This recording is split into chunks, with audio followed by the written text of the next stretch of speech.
Welcome to Necole Stephens, and I'm so happy and also thankful, Necole, that we can speak because you are a very well-known spirit medium, and you help a lot of people who are in a grieving process, especially to let them know that their past ones are okay, and it's beautiful work that you do. But for those who are not very familiar with the whole idea of a spirit medium, can you explain to me a bit more what the work is that you do, and how do you connect with loved ones that have passed?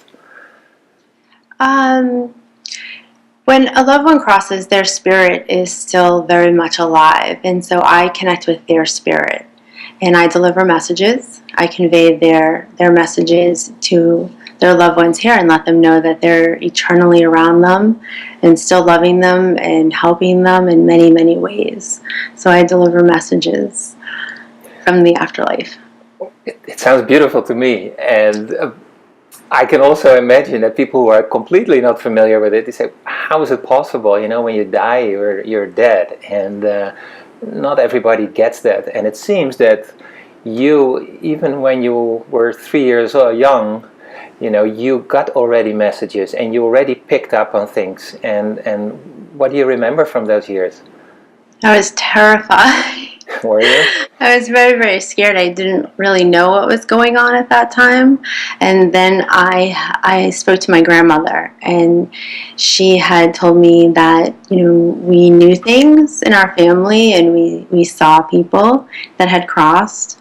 And she shared with me that there were many family members throughout our family, and that I should also keep it a secret because people would think I was a witch. So I did for a very long time because I really believed that people would think I was bad. There was a lot of scrutiny with it. So can you give an example of what did you see, or how did that work for you at that time? Well, when I was 3, the very first spirit that I had seen, although I didn't know it was a spirit, I thought there was just a man in my room. He wasn't at the end of my bed, as some people, the cliche saying, there was a man at the end of my bed. He was in my room, though, and I was frozen, and I continued to look at him to try to make out his face to see if it was familiar. And I just froze, and he faded away. And once he faded, I did the drop onto the floor, like rolled off of my bed and crawled into my parents' room. And I was crying and saying, there's a man in my room, there's a man in my room. And my dad ran in there and, what man? There's no man in here. Yes, there is. I wouldn't go back in that room for a really long time. Wow. It was very frightening. So how did you cope with that? Did you really feel like a different kid, like compared to your friends? Mm-hmm, always. Yeah. It can be lonely, and a lot of people don't believe what you have to tell them. A friend of mine in 3rd grade, her grandmother passed away, and they told her that your Grammy is around you, and she got angry at me and said I couldn't know that her grandmother had died. She said, my grandmother has died. And they said, no, she's right there. And so people didn't believe what I had to tell them. My mother didn't believe what I had to tell her when I was little, or I would know things that I shouldn't have known. My dad owned a gas station, and he would bring home a lot of colleagues from work, and I would just know if I didn't like them, or if I did, and I would tell my mother. And it was somewhat of the go in your room and be quiet kind of a thing. You're the child. Yeah. You don't know what you're talking about. So do you remember the moment when your parents acknowledged what you were seeing? I think that for my mother, the moment that she truly acknowledged it was when my brother passed. That she actually really, really embraced it. And it's not that she did not believe. It's just that I just think she didn't feel her daughter was going to have this gift. But when my brother passed, she really wanted connections with him. So she seeked me out. Yeah. So you were talking about your brother passing. You went through some really terrible losses, in the past years, because it's not only your brother who passed, but also your dad and your 11-year-old son 5 years ago. So in what way, aside of all the unimaginable grief that you went through, did it change your life? What way didn't it change my life? It changed everything. Yeah. But it didn't necessarily change it all for the bad either. I mean, of course, I want my son here with me. My brother passed in 2008, and then unexpectedly, and then my son passed in 2010, and 9 months later, my dad passed in his sleep. So it was a very challenging few years, and it continues to be challenging in many ways. Everything in my entire life changed. My outlook, my perspective of things, my readings.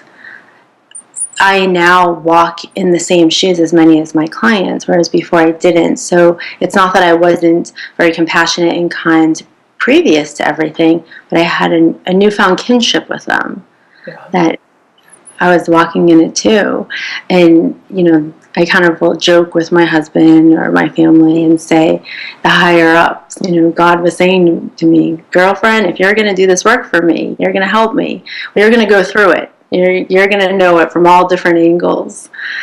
And, Yeah. I do. And the work that you're doing now, does it help you in the process of grief? Absolutely. Yeah. I have my down days when, I'm just really struggling and having challenging days, and I'll have a session, and hearing the messages from other loved ones continues to fill my soul and be a constant reminder that there's more. Because sometimes, just this can't happen, this can't be happening, this isn't real, this isn't true. And then I'll do a session, and you just have this beautiful, just validating message, and you fill with such love, and it's the most amazing experience. And it's a constant reminder. My own faith has been challenged many, many times throughout the past years. Yeah. And so when you have this session with someone, and you are speaking about their lost loved ones, so how is there a certain process? Do you prepare for this session, and how do you make this connection, or does that just come up automatically? I do prepare, but it also, Spirit comes through the way they choose to. I see, I hear, and I feel.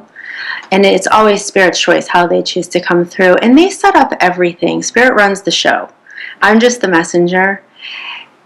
I do prepare in the respect that I meditate prior to my sessions. I eat very different on days of sessions. So I like to be in a really great place. I get acupuncture every week to keep my energy nice and clean, But Spirit runs the show. So I wish there was a really clear way that it works for me, but there really isn't. There isn't there's no rhyme or reason. Yeah. And how do people typically respond, when you take them through this beautiful journey, and that you can communicate and pass on messages to them? What's their reaction? Beautiful. There's often many tears and laughter. It's a very emotional and a beautiful experience, and they're very, very grateful. And so many of my clients have said how much hope they have now in knowing that their loved one is okay and still around them. Yeah. And that brings me peace, just as much as them, because to be able to be, a catalyst in this whole process is amazing. Yeah. So what happens when we die? Well, we cross over. We're greeted by our guides. We go through our life review, and we have jobs to do over there, and different tasks, if you want to call it, different, not jobs as if we have them here, but they're similar. And we continue on. Our spirit continues to spread in many, many ways. That's so. It sounds beautiful, and sometimes it's hard to get when we stand here with both feet on the earth, and but I always try to imagine that, and I was thinking about we're talking about life and death, and we're talking about the loved ones. According to you, how do you see the relationship between life and death and love? Everything stems from love, and our grief is born out of love. So if we didn't love, we wouldn't grieve. Our living is from love. We do the things that, when we're truly living, it's because we're loving. We're living with passion and love. So they all intertwine and they all connect. It all starts within our soul, and it's how we feed it out, into the world. Yeah. And I can imagine that the work that you're doing, and you described it already, sometimes takes up a lot of energy, but you're also in such a different world, one foot here on earth and one foot in the other world, so to speak. How do you find the balance between your work and your personal and family life? It can be difficult sometimes. I do try to keep my hours, set to a certain time that I work. Spirit, doesn't always have, etiquette on the hours, So Spirit sometimes will still come through, but, I just kind of ask them, that it's not the right time. Can you come back? But I really try to spend time with my family, do the things that I love with my family, and really embrace my family and enjoy them, because I do know how short life is and how short our time is together here.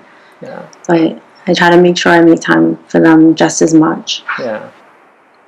So if our listeners are feel drawn to what you're doing, and they have the desire to connect to one of their past loved ones, is it possible to get in touch with you or to organize an appointment? Yeah. They can head over to my website at NicoleStephens.com, and everything is listed right there for them. And I'm also on Twitter or Facebook. Yeah. And Nicole is spelled with an E. Okay, I will put the link down below, so people will be able to find it. And do people need to prepare for this session? I think that they really need to be emotionally ready. It is a very beautiful experience, and you really want to be ready for it.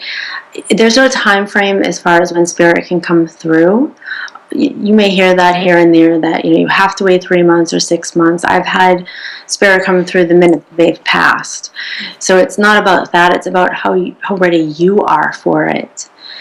I feel as though when the tissues are in front of your eyes still, you probably, it's probably not the right time, because they're going to acknowledge things that you have done together, places that you've been, birthdays, anniversaries, and you really want to be able to recall those moments to understand the session and really embrace it and enjoy it. Yeah, that's beautiful. So being emotionally ready is the most important thing. Yeah. Well, I'm so glad that you took the time with me and could explain what you're doing, because I think it's really, really beautiful what you're doing, and I know, of course, but that you can help so many people who suffering from a loss, and it's beautiful that you do the work.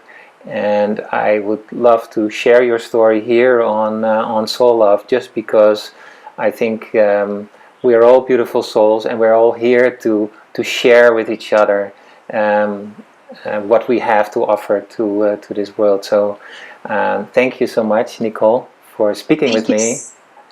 Thank you for having me. I'm honored. That's great. And if there's anything that I can do for you in the future, just let me know, because Soul Love is here to share stories, beautiful stories, and to share experience. So thanks again, and I'm looking forward to speaking to you again. Thank you. Thank you.